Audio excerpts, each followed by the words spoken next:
Boa noite, irmãos. Não sei que ano que foi que tive aqui da última vez. O Luiz tem a memória. Você sabe que ano que foi ou não? Não sabe? 2017, talvez. Preguei sobre esse livro aqui, A Patrola de Deus. Quem já leu o livro Patrola de Deus, levanta a mão. Poucas pessoas, hein? Eu só trouxe 30. Se você não for o primeiro lá, você vai ficar sem. Esse livro faz muitos anos, desde 70 e poucos, que foi publicado. Nós ouvimos essas mensagens em fita cassete, em Rubiataba. Para quem não sabe, Rubiataba, Goiás, é Nazaré, tá? Jesus falou lá do céu, com todo orgulho, que ele é nazareno. E os outros discípulos falavam: pode haver alguma coisa boa de Nazaré? Lá do interior, lá dos caipiras goianos. Mas Jesus falou do céu com Saulo. Ele falou assim, Saulo perguntou: quem é que está falando? Quem é que me fez ficar cego aqui? E ele disse: sou Jesus, o Nazareno. Então eu sou Harold Walker de Rubiataba. Mas nós tínhamos aquele gravador antigo, aqueles fitas cassete que sua geração não sabe nem o que é, porque nem CD vocês não sabem mais, então imagina. E a gente tocava um pouquinho, parava, traduzia, tocava um pouquinho, parava, traduzia. Era uma série de fitas e Deus mexeu muito conosco. E só resumindo o livro, só para você saber, ele disse o seguinte, que um dia uma irmã chegou para ele e perguntou para ele: pastor, o senhor está no mover de Deus? E ele falou: claro, que pastor tem que estar em tudo, né? Então ele não pode dizer que não estava, né? Aí ele disse: claro. Aí ele chegou em casa, fechou a porta do quarto e foi orar e disse: Deus, o senhor está movendo? Pensei que o senhor estava meio parado. O senhor está movendo? Eu quero estar no teu mover, não quero estar fora não. Eu disse para a irmã que estava no mover, mas nem sabia que o senhor estava movendo. E aí Deus falou assim: Bob, essa oração eu nunca ouvi você fazer.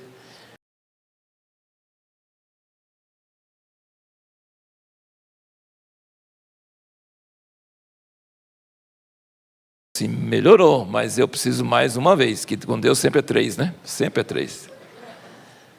E aí ele falou: Deus, eu quero ser um homem espiritual, eu quero ser santo, eu quero ser a imagem de Jesus, eu quero estar no teu mover. E Deus falou assim: fechado. E aí ele disse que levantou, glória a Deus, Deus me respondeu, falou que eu vou estar no mover dele. E quando ele virou, sabe aqueles filmes de horror? Que quando você vira e você não vê o que a pessoa está vendo, mas você vê a cara dele. Você sabe disso aí? Já viu isso? Ele ficou assim. Ele viu uma patrola. Quem aqui sabe o que é patrola? Levanta a mão quem sabe o que é. Oh, bastante gente. Puxa vida. Pensei que aqui no Paraná ninguém sabia o que é patrola, porque é tudo coisa de Minas e Goiás, né? Quando passava aqueles trabalhos de esteira lá na estrada, né, de pedra, né, a gente chamava: lá vem a patrola, né? Porque vem daquela palavra que é escrita em inglês, patrol, né? Então não tem nada a ver, né? Mas assim, qual a tradução de patrola? Seria trator de esteira, aí é complicado, né? Então é melhor falar patrola mesmo, né? Então quando ele virou, ele viu essa patrola chegando e ele ficou assustado e falou assim: sai em nome de Jesus. E não parou. E aí ele falou assim: para em nome de Jesus. Não parou. E ele falou assim, e aí ele disse: Deus, não está funcionando orar assim. E eu orei e pedi para o Senhor me introduzir no seu mover. Quando a patrola chegou pertinho, ele viu por que não parava. Era o Espírito Santo que estava dirigindo. A pombinha estava lá, assim, dirigindo, assim, repreendeu Satanás. Não adianta, porque não era Satanás, era Deus. E diz que veio e quase acabou com tudo que ele tinha. Cada coisa terrível aconteceu, como aconteceu com Jó também. Mas depois o fruto foi maravilhoso, como foi com Jó também. Amém? Então o resto você lê. É um livro engraçado, mas é um livro sério. É igual aquele cirurgião que vem e fala, não vai doer nada, depois enfia a agulha, né? Não vai doer nada, isso é uma picadinha. Eles falam assim, é uma picadinha, né? Pá, né? Então, é basicamente assim, é bastante bem-humorado, mas explica que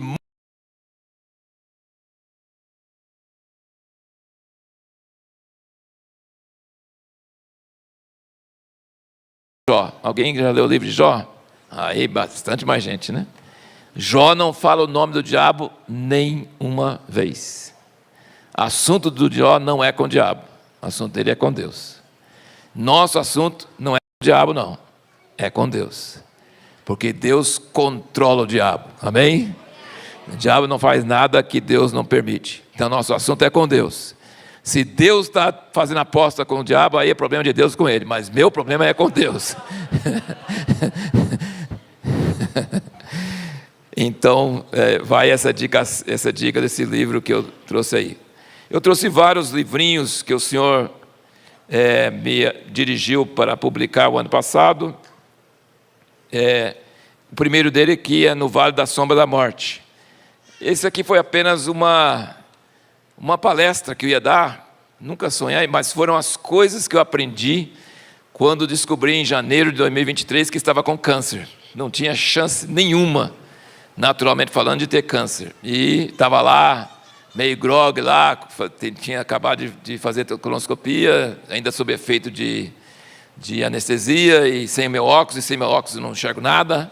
E já estava meio grogue, meio assim. Aí o médico chegou, acho que os médicos hoje precisam fazer curso de, sabe, deve fazer um pouco de curso de psicologia e saber relações públicas, né, saber, porque o cara chegou na cara e eu todo tentando assim, e falou assim, você está com câncer, vai fazer biópsia, mas você está com câncer.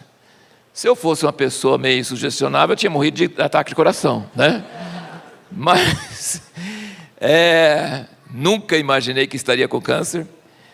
Passei por cirurgia, passei por quimioterapia, ainda estou passando. Passou do intestino, passou para o fígado, passou para peritônio, passou para um pouco.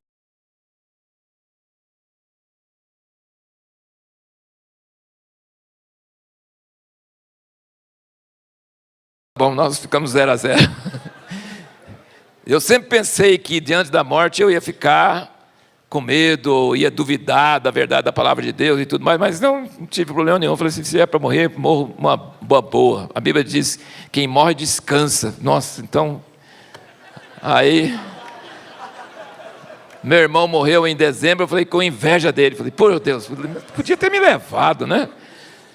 Mas Deus falou claramente no início, né? Mas assim, minha primeira reação foi essa mesmo.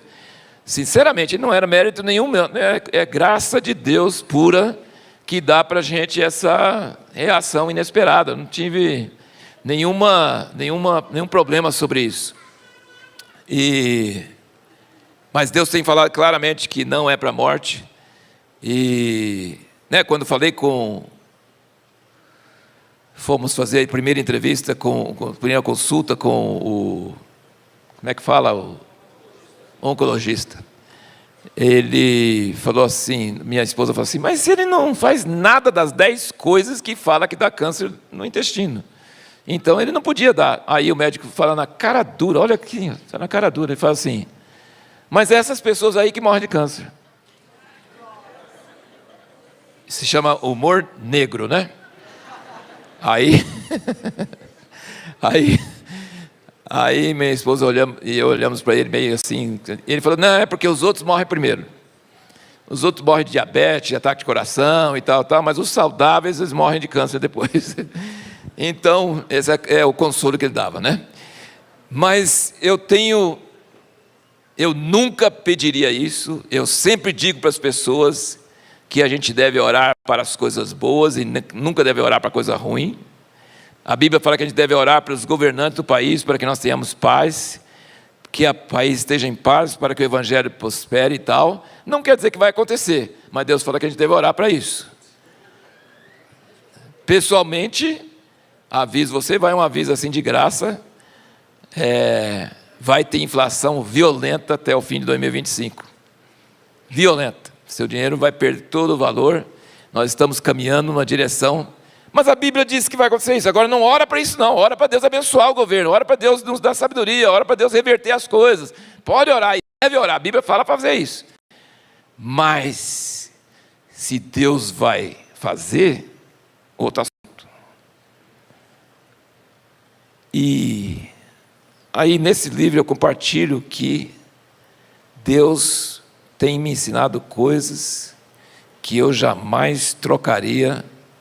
Eu nunca quis ter câncer, mas já que teve, Deus tem me abençoado demais. Então, Deus é bom. Presta bem atenção, tem várias coisas que eu falo aqui, depois você lê o livro e se tiver preguiça de ler, no fim tem o QR Code, você pode assistir só o vídeo. Quando você olha para trás, você fala como salmista: foi bom eu ter sido afligido. Jó falou: antes eu só ouvia falar, agora te contemplo nos meus olhos. E eu quero conhecer a Deus muito mais do que eu conheço hoje. Mas nesses 2 anos eu tenho chegado muito mais perto de Deus do que era antes. Então, não tenho arrependimento, nem mágoa, nem murmuração, tenho alegria. Então, se você sabe se tem alguém passando provações físicas ou emocionais ou de qualquer natureza que deixa a pessoa bem triste e bem arrasado e pensando: Deus é meu Pai e deixa isso acontecer, como que foi isso? Leia esse livro, medite nisso e saiba, Deus só permite coisa ruim, Ele vai dar coisa muito melhor depois. Amém? Deus é bom, Deus é Pai, e se coisa ruim acontece, Ele deixou, mas Ele vai trazer um lucro terrível, tremendo, maravilhoso depois. Vai dar certo. Amém? Vai dar certo. Sem dúvida. Jó aplicou o dinheiro da melhor maneira possível. Ele ganhou o dobro de tudo. Mas no meio do processo ele ficou meio revoltado. Você também pode ficar. Não tem problema. Desde que você não fale mal de Deus. Mas do resto você pode falar. Jó amaldiçoou o dia que ele nasceu. Deixa eu contar para vocês um negocinho, hein? Muito interessante. A minha sogra me contou isso. Acho que ela ouviu de alguém, né? Mas ela contou isso e eu achei muito interessante. Minha sogra é uma goiana. É goiana ou mineira, né? É mineira, mas ela é mulher muito sábia. E aí ela disse o seguinte: você sabe o dia do aniversário de Jó? Não está escrito na Bíblia.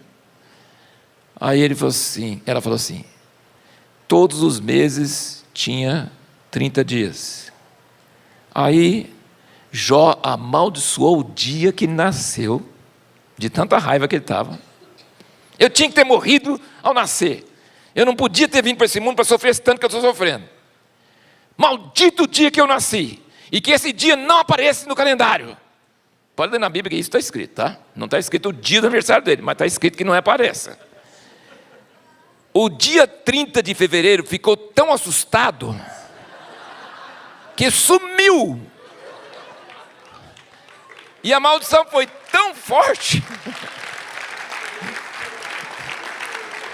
A maldição foi tão forte que pegou no dia 29 e ele só aparece de 4 em 4 anos assim. Então, o dia do aniversário de Jó é dia 30 de fevereiro, né? Mas o livro de Jó edifica muito porque ele aprendeu, conheceu Deus no meio de uma terrível tristeza e depois ele deu graças porque ele pôde conhecer a Deus. E aí ele orou pelos amigos dele e Deus restaurou a sorte dele. Amém? Deus é bom, Deus é maravilhoso. Glória a Deus. Tem vários outros livros aqui. A reforma da igreja não acabou. É uma série de livros pequenos, dá para você ler em meia hora. A encarnação de Deus na igreja. O corpo humano revela ou esconde Deus. E o último, que foi esse ano, que é Preparar o Caminho do Senhor.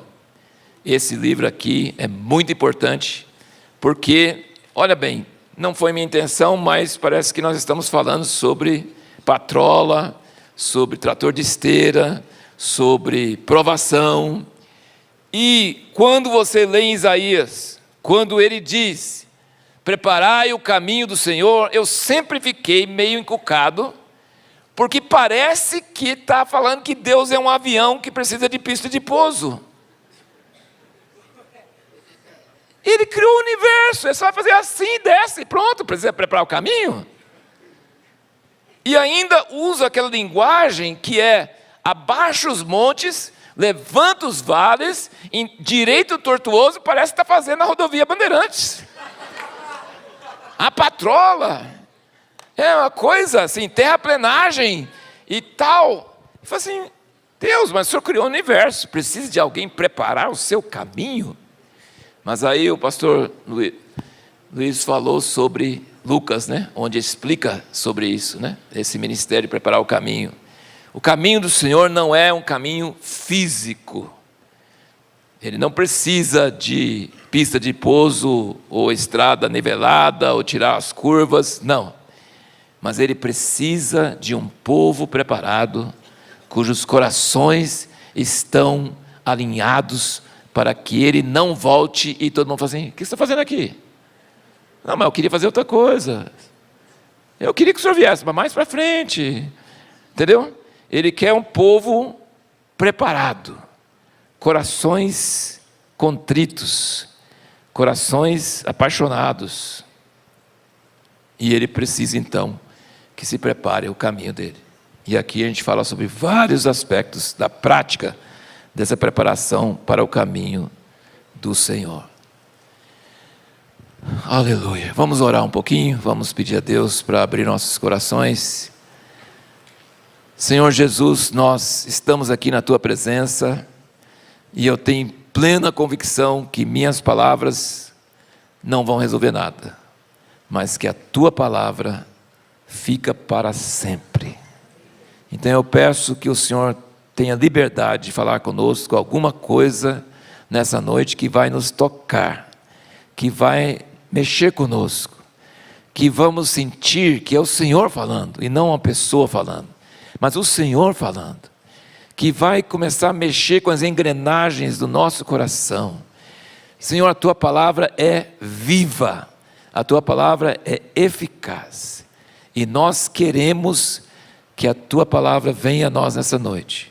E nós não podemos produzir isso, nós não podemos fabricar isso, nós não podemos induzir isso. Nós podemos apenas dizer, vem Senhor, e abre nossos ouvidos.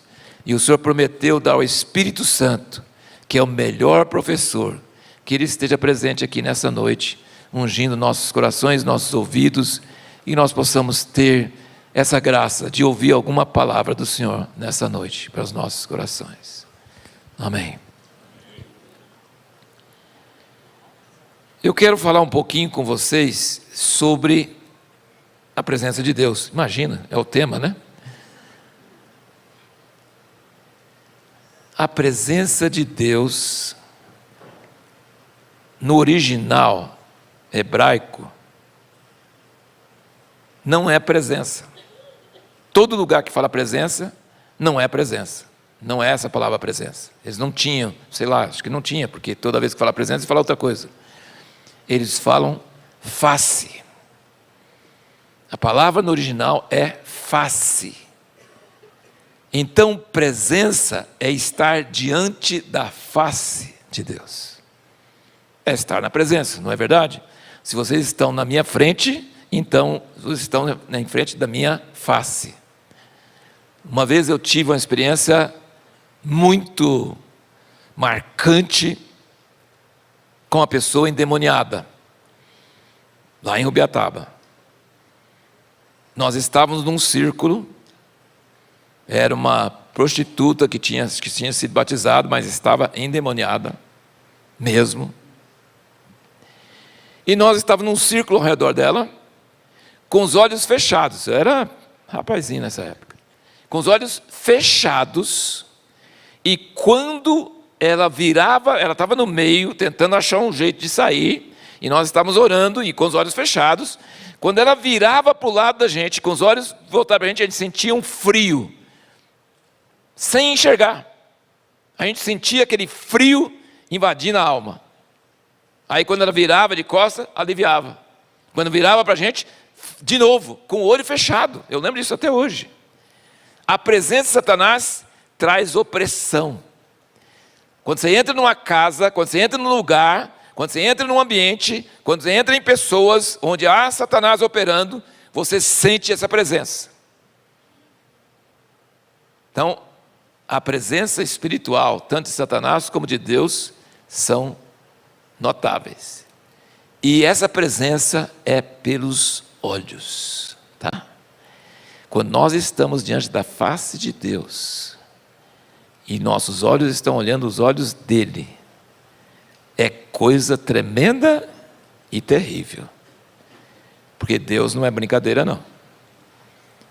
Os olhos dele são muito mais perceptivos do que qualquer raio-x, do que qualquer coisa que você achava que era, desmonta na presença dele. E você descobre, vixe, não é nada a ver. Vocês lembram de qual foi a primeira reação de Adão e Eva no jardim, quando pecaram? Sentiram nus, sem a presença de Deus, tá? Sem a presença de Deus. Já se sentiram envergonhados, que era uma coisa que eles não sentiam antes. Porque certamente o corpo deles começou a rebelar contra aquela graça, aquela vida que eles tinham antes. E sentiam vergonha disso. E aí o que eles fizeram?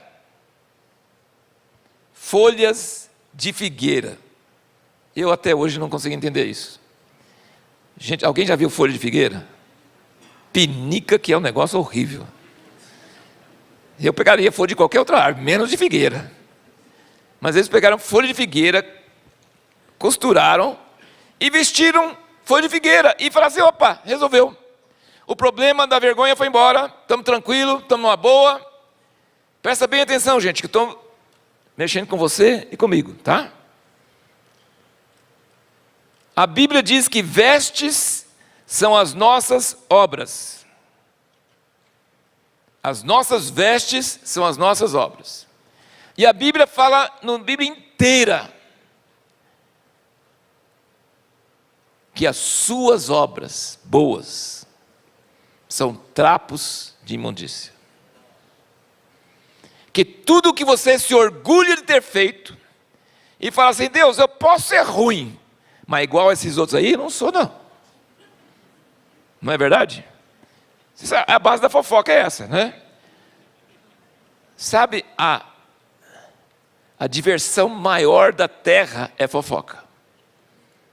Se tirar a fofoca da terra, que quando eu quero dizer fofoca é falar mal dos outros, de alguém que não está presente, até ia virar um silêncio.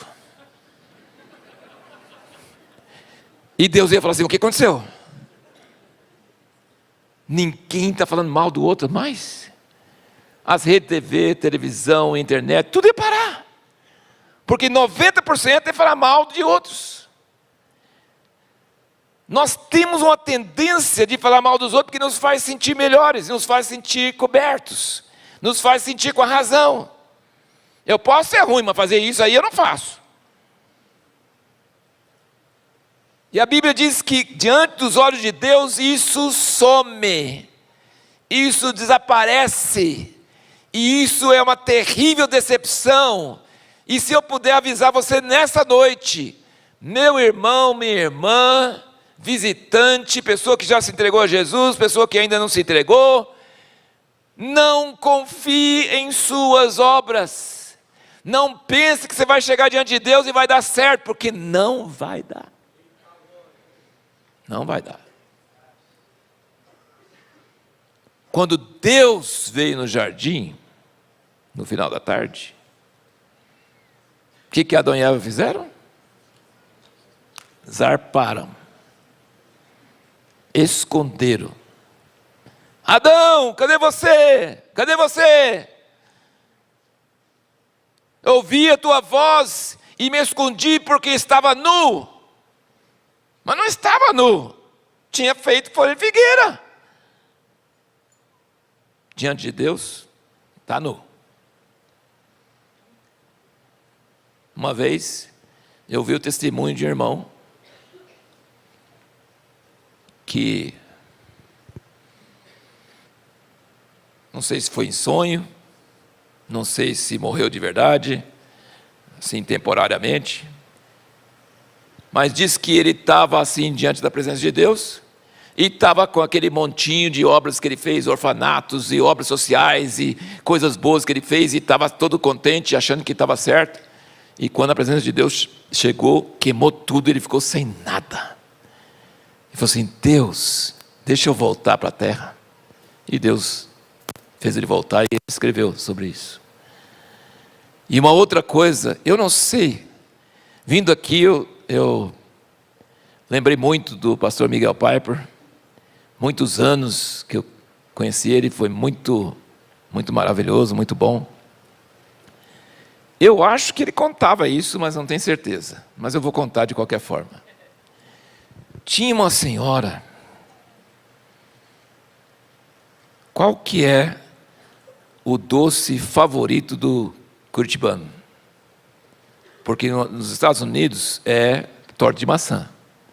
Mas se eu falar torta de maçã para vocês, não vai valer a pena. Então, pudim.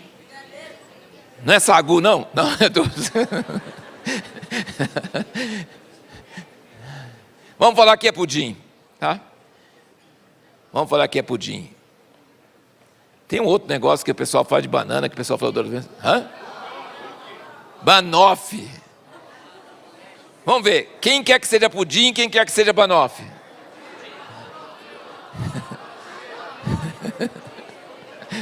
Vai ser banoffee então, eu acho que uma outra vez...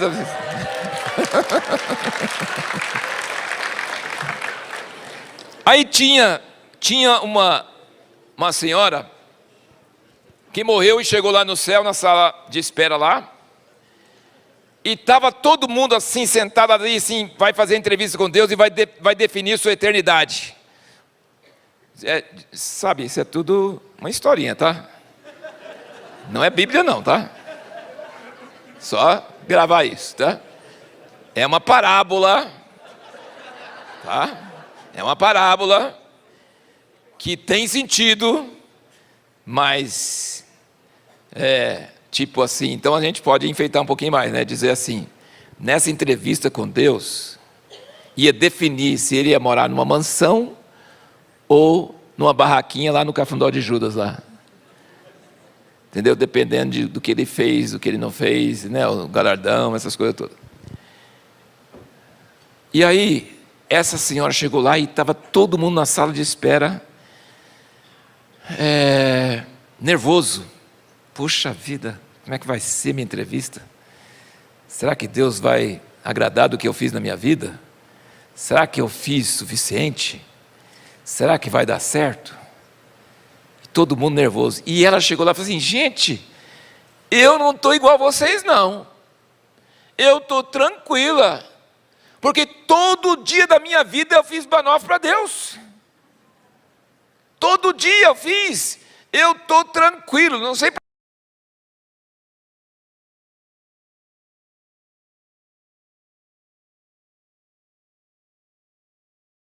Todo dia, não faltava um dia fazer banoffee para ele.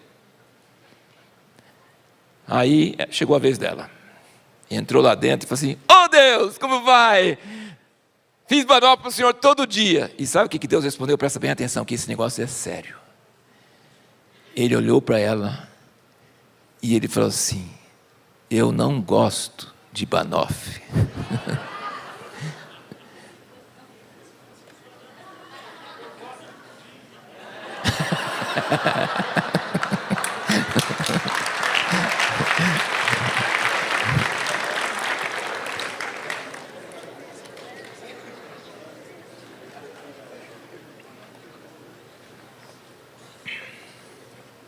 Então, ela tinha boa vontade, ela tinha esforço, ela tinha garra, ela não era distraída, ela trabalhou para Deus, ela fez coisa para Deus, ela só esqueceu de um detalhe. Antes de tudo isso, pergunte para Deus o que Ele gosta. Não é problema? Cada um de vocês nasceu para um propósito. Você, todos os dias da sua vida foram escritos no livro de Deus. Você só vai morrer no dia que você terminar de fazer o que você tinha que fazer. Jesus morreu com 33. Tem outros. O William Carey, o pai de missões modernas, começou a obra da vida dele com 50 e tantos anos.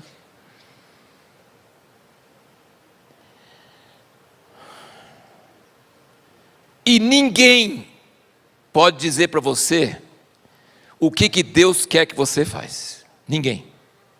Esse é um assunto pessoal entre você e Deus. Não tem mediador, não tem ninguém. A melhor coisa que a gente pode fazer para um discípulo nosso, sabe? Que a gente está treinando para ser discípulo de Jesus. Quando ele pergunta, devo casar com fulano?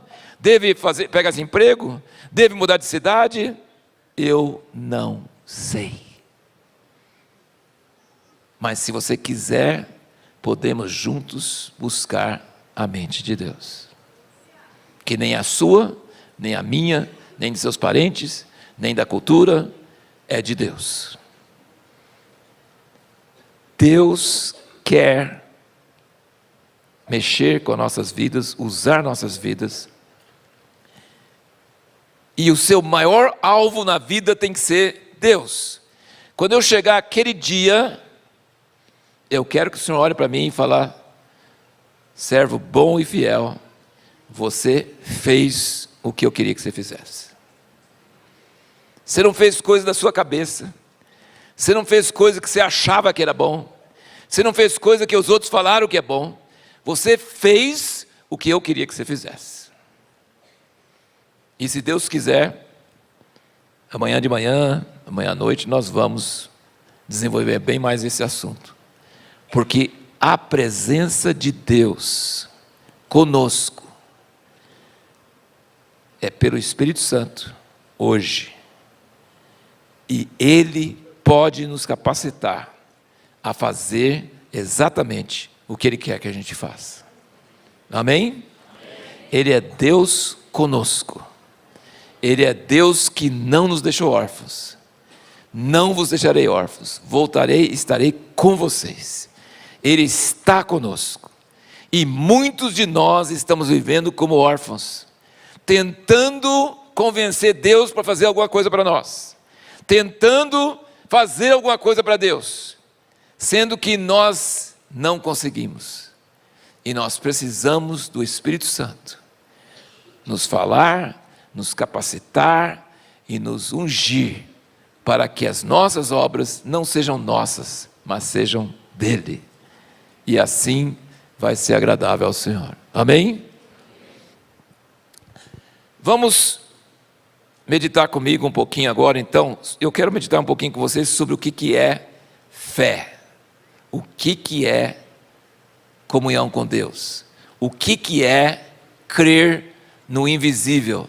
O que é ouvir a voz do Espírito Santo. Uma coisa que assim, eu até agora não entendo direito, mas por que Deus torna tão difícil para a gente ouvir a voz dele? Por que não chega e já fala de cara o que ele quer? Por que que ele é invisível? Fica visível para o amor de Deus. Sai de trás das enigmas, das coisas e seja claro. Não. Ele não gosta disso não. Ele não gosta disso não. Então medita só um pouquinho comigo agora e talvez amanhã a gente dá sequência, mas eu quero que você medite um pouquinho comigo sobre isso, sobre o que Deus está procurando, por que Ele torna as coisas um pouco tão difíceis, por que tem que fechar os olhos quando ora, por que a gente ora um monte de vezes e não sente nada, por que a gente não ouve nada, por que é tão assim raro que a gente sente aquela presença forte e uma palavra clara, por que Ele não é mais assim explícito no que Ele está querendo. Então, medite comigo um pouquinho. Vamos dizer assim. Quando Deus criou o homem, Ele criou o homem na sua imagem. Amém? Sabem disso? Ele criou o homem na sua imagem. Qual o maior pecado do povo de Israel no Velho Testamento? Fazer imagem. Deus criou o homem para ser imagem. E o povo não aguentava esse negócio de não ter um Deus visível. Aí eles tinham que fazer alguma coisa, porque todos os povos faziam. E se não fazia imagem, pelo menos adorava o sol, a lua, as estrelas, alguma coisa visível. Mas você entrava no tabernáculo, o que tinha lá? Querubins, e no meio dos querubins ele falou, ali virei a ti. E o que tinha no meio dos querubins? Nada. Então o povo ao redor falava assim, vocês são loucos. Nós temos um Deus que você chega lá, a gente vê uma imagem. Os seus não tem nada.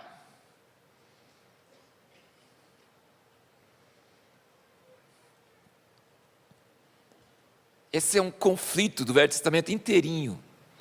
O conflito do Velho Testamento é que Deus falou assim, eu só dei 10 mandamentos, vocês só quebram os primeiros 2? Vocês nem chegam no 10? O 10 é difícil, quem sabe o que é o 10º mandamento? Muito bem, parabéns. Rapaz, é um dos primeiros que sabe, pode bater palma. Isso, gente... O 10º mandamento é não cobiçarás. Não cobiçarás? Gente, fala uma criança, não toca naquela tomada. O que ele vai fazer? O que tem nessa tomada aqui? É só falar não, que a gente vai na hora. E cobiçar não é pegar. Cobiçar não é roubar. Cobiçar é querer pegar o que é do outro. Aliás, deixa eu só comentar com vocês, gente. Socialismo, comunismo é do inferno, tá? É do inferno.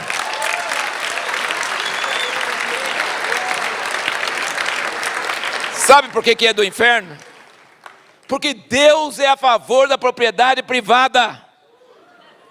Tem 2 mandamentos, não furtarás e não cobiçarás.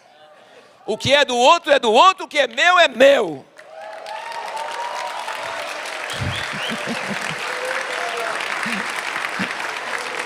E isso está nos 10 mandamentos, que é a natureza de Deus. Deus nunca quis confusão, tudo é de todos. Não, tudo não é de todos não. Que cachorro de muito dono morre de fome. Se é seu você cuida, se é do outro você não cuida, não é verdade? E Deus colocou 2 mandamentos sobre isso. E aí... Só que quando nós chegamos no Novo Testamento, e aí todo mundo que elogiou agora, continua elogiando, tá? Ele é a favor de bilionário, com seus iates, com sua vida dispendiosa, quando pessoas estão morrendo de fome. Ele gosta do capitalismo, do egoísmo, de ter muito e o outro não ter nada. Não! Mas ele não quer tirar de você, ele quer colocar em você um coração de dar. Ele quer colocar em você um coração de amar. Ele quer colocar em você um desapego às coisas materiais. Ele quer colocar em você um amor por quem não tem nada. Mas ninguém tira de você não. Você dá. Porque é seu. E você dá se Deus dirigir para você dar. Amém? Isso é só de graça, não é o assunto. Tá? Mas assim, vamos voltar para os primeiros mandamentos. Eu nem tenho coragem de falar para vocês, perguntar para vocês qual que é o primeiro mandamento, só talvez para ele, qual que é o primeiro mandamento. Porque o pessoal aqui no Brasil, apesar de ser evangélico há muitos anos, eles só repetem o que os católicos ensinaram no catecismo. E eu não estou falando o maior mandamento, eu estou falando o primeiro dos 10 mandamentos. Qual o primeiro dos 10 mandamentos? Hã?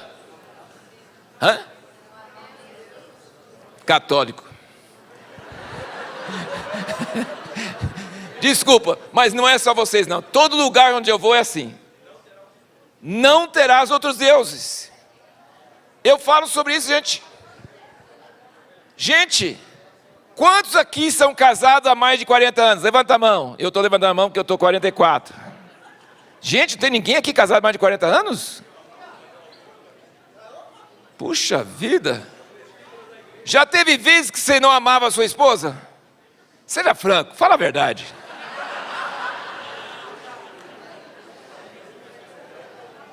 O casamento fiel não depende de amor, não. Depende de cumprir o primeiro mandamento, que é não terás outro. É só isso. É só.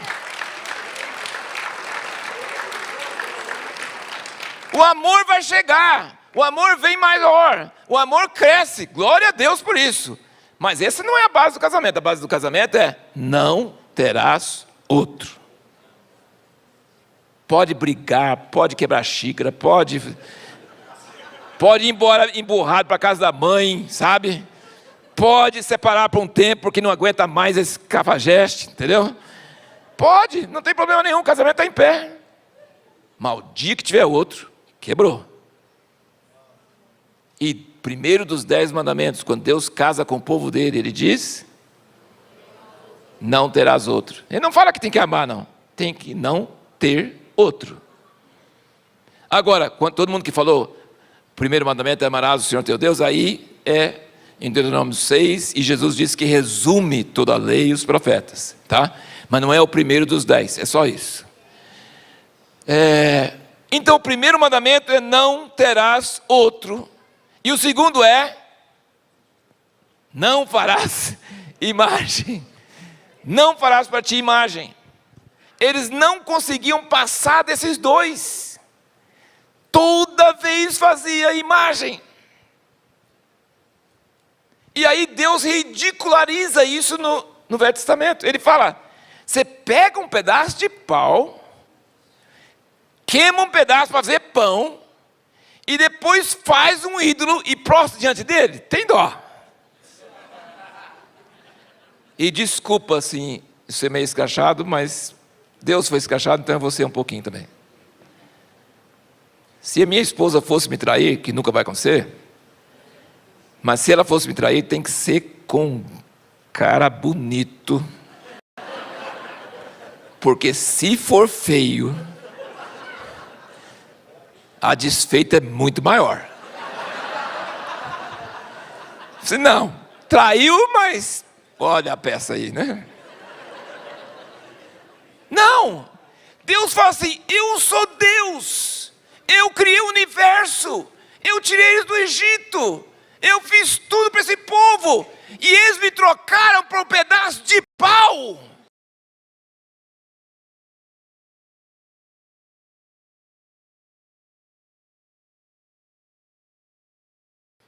Que não tem tradição, que é feio para burro, para passar vergonha em vocês. E sabe quem é esse povinho? Nós na fita, é nós. Não adianta a gente se orgulhar.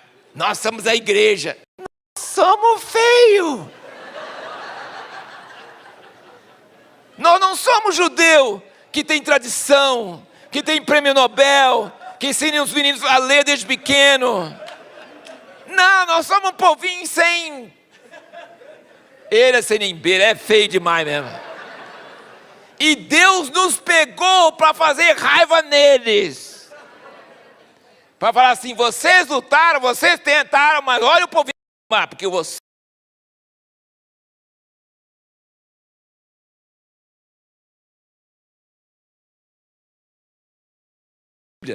Está em Jeremias, está em Isaías, tá? Está desse jeito que eu estou falando. A Bíblia é um livro interessante, gente. É bom vocês lerem. É bom. A Bíblia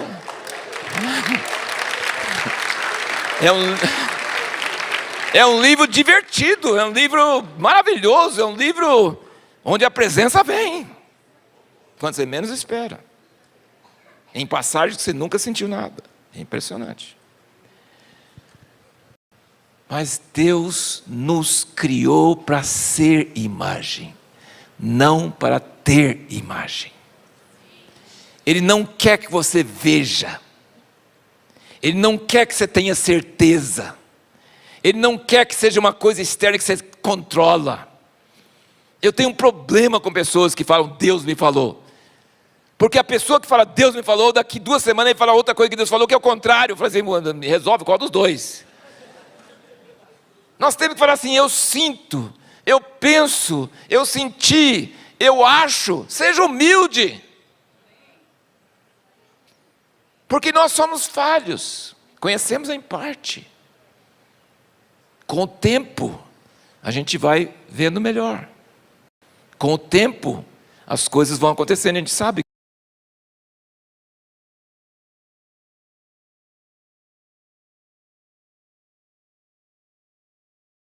Deus quer que o mundo veja Ele através de nós. Ele quer que nós sejamos a imagem dEle.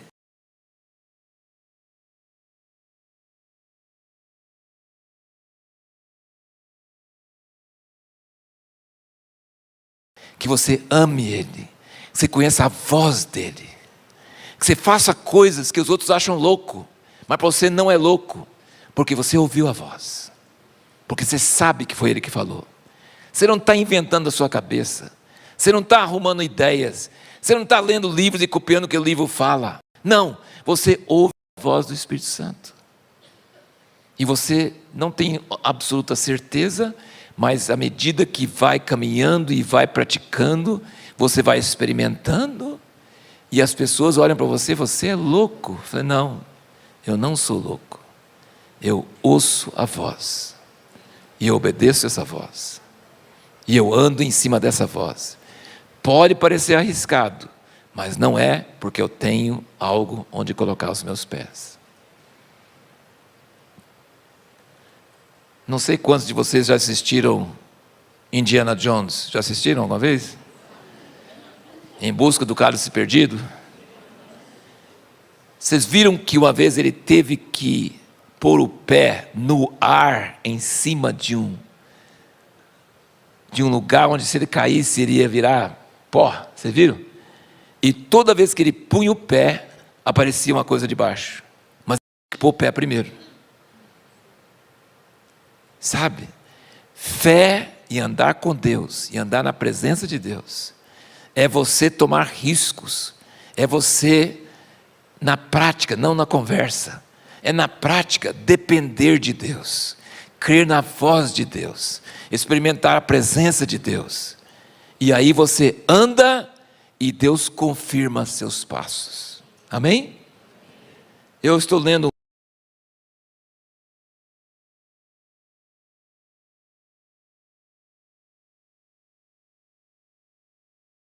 em uma das reuniões dele, ele fala muito contra esse negócio de que fé é você tentar convencer a sua mente, fazer ginásticas de pensamento positivo. Eu creio, eu estou curado e tal.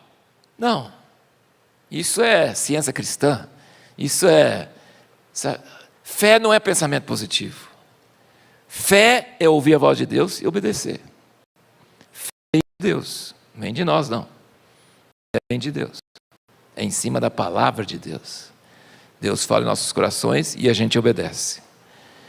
E ele disse que em uma das reuniões chegou uma senhora numa cadeira de rodas, e a caminhonete que trouxe ela na cadeira de rodas era adaptada para poder trazer a cadeira de rodas. E aí ela chegou, Deus me falou, vou ser curado, chegou com alegria, com o rosto sorrindo para ele e tal, vou ser curada. E aí o motorista perguntou para ela assim, você quer que eu volte para buscar você? Ela falou, não precisa buscar, porque eu vou de trem, porque eu vou ser curada. E morava muito longe, era um problemão se ela não fosse curada. E essa mulher foi curada. E ele contou o testemunho, e aí tal, em outros lugares, outras coisas. Aí uma senhora, em cadeira de rodas, chegou e falou, eu fiz a mesma coisa. Ele ficou triste e falou assim, não é assim. Não tem uma fórmula. Isso é presunção. Você está copiando o que aconteceu com a outra. Não funciona. É pessoal, intransferível. Por isso que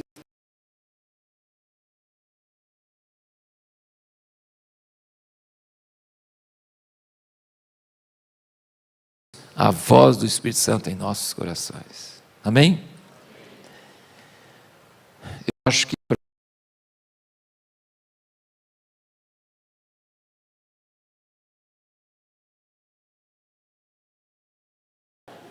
vocês estão com fé que eu vou falar mais um pouquinho? Eu vou falar um pouquinho, dentro desse mesmo assunto, sobre esse aqui, ó, o corpo humano revela ou esconde Deus? É uma pergunta. E isso aqui é bem interessante e bem rápido, não é muito demorado. Mas deixa eu falar com vocês uma coisa. Deus se deu ao trabalho de descer do céu e se encarnar numa virgem, para ter um corpo humano. Ele quis se tornar visível. Ele se sujeitou às nossas limitações. Ele ficou 30 anos sem fazer nada de milagre. Ele morou numa cidade desprezada que chamava Nazaré. Ele tinha uma profissão de pobre. Os pais dele eram pobres, porque eles faziam uma oferta quando ofereceu ele de só gente pobre que fazia. Eles eram pobres. Foram para Belém e ele nasceu numa manjedoura, não tinha espaço nos hotéis, nas pensões. Ele não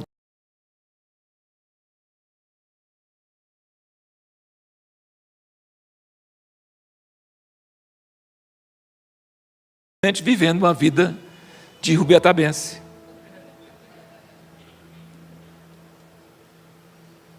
Isso é uma vida simples. Ele veio para a terra para as pessoas conhecer quem é Deus. E anos depois, muitos anos depois, quando João escreve na sua epístola, ele diz: o que nós vimos, o que nós ouvimos, o que as nossas mãos palparam do verbo da vida, isso anunciamos. Que ele quis dizer que ele tocou em Deus. Na verdade, João deitou no peito de Jesus. Ele sentiu o coração de Deus. Ele conhecia Jesus nas horas de cansaço, nas horas de fome, nas horas de desespero. Sabe, no jardim de Getsemane, gente, Jesus falou: minha alma está angustiada até a morte, fica comigo, eu preciso de companhia. Jesus não era o todo-poderoso, não era aquele que pode tudo, não. Ele era uma pessoa com fraquezas como nós. Ele falou assim: eu não vou aguentar passar por esse negócio que está vindo na minha frente. Vem comigo, fica comigo. E dormiram. Minha alma está angustiada até a morte, fica comigo, eu quero companhia, eu estou solidão. Jesus era Deus em carne, mas Ele estava na nossa carne, Ele estava na nossa limitação. Mas Ele era Deus.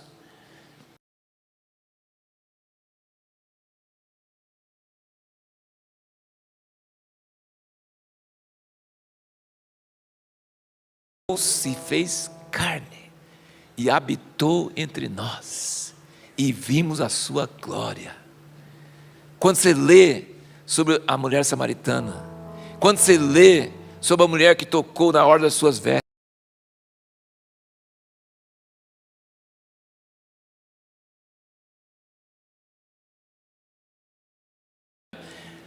E ele fala assim, imagina uma coisinha dessa, quieta, deixa eu dormir, pronto. Entendeu? Eles viram Jesus na sua simplicidade e na sua soberania. Eles viram Jesus, eles viram a encarnação de Deus. Só que, presta bem atenção, quando ele foi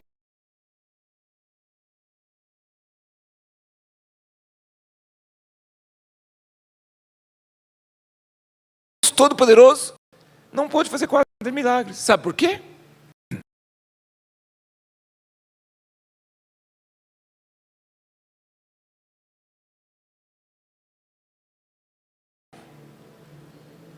Foi para Jerusalém, foi para Cafarnaum e agora volta aqui e tira a onda de fazer milagres, de ser eloquente, de conhecer a Bíblia. Nós conhecemos a mãe dele, conhecemos os irmãos dele, as irmãs dele, ele é carpinteiro, ele é nazareno. Quem que ele é? Quer dizer, o corpo dele, a família dele, a vida dele escondeu Deus. Você sabia que a gente pode reunir com os irmãos numa reunião na casa, tomar a ceia e não discernir o corpo, porque nós conhecemos segundo a carne? Nós podemos ver Deus nas pessoas, ou nós podemos permitir que nossos conhecimentos das pessoas escondem Deus de nós. Sabia disso? Vocês já viram Deus nas pessoas, gente? Vocês já viram Deus nas pessoas? Tem uma hora que você viu e você diz, Deus está ali. Deus está ali. Mas se você conhece segundo a carne, ele se torna um véu que impede você de ver Deus. O corpo humano, Deus virou homem para ser visto, mas o fato dele ser homem nazareno atrapalhou eles de ver Deus. Os fariseus já tinham muito mais fé que a gente, viu? Você sabia? Os fariseus, eu fico admirado, eu não consigo nem imaginar. Chegou o cara com o braço ressequido. Sabe o que é um braço ressequido? Tipo, não tem matéria, entendeu? Não tem osso, não tem, como é que chama? Foi atrofiado, é a palavra, foi atrofiado. E os fariseus ficam olhando, vai curar o cara. Eu não ia falar isso, não. Gente, que fé que os fariseus tinham. Mas eles não estão nem aí para curar o cara. Ele fala assim, é sábado, ele vai curar o cara, vamos pegar ele? Gente, isso é um negócio absurdo. Como a religião cega os olhos. Aí eles ainda pediam um sinal do céu. Que é mais sinal do que isso? Só queria deixar isso com vocês. A gente pensando sobre isso, sabe? Porque Deus se manifesta para nós muitas vezes e a gente está cego e não consegue enxergar. Vamos orar. Senhor, abre nossos olhos. Senhor, perdoa-nos por ver muitas vezes as pessoas segundo a carne. Perdoa-nos por permitir que a razão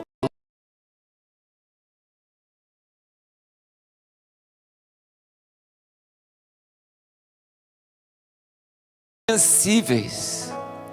Nós queremos te amar tanto e te querer tanto que a gente perceba quando o Senhor está aproximando, que a gente estenda o tapete para o Senhor, que a gente ajoelhe, se for uma criança,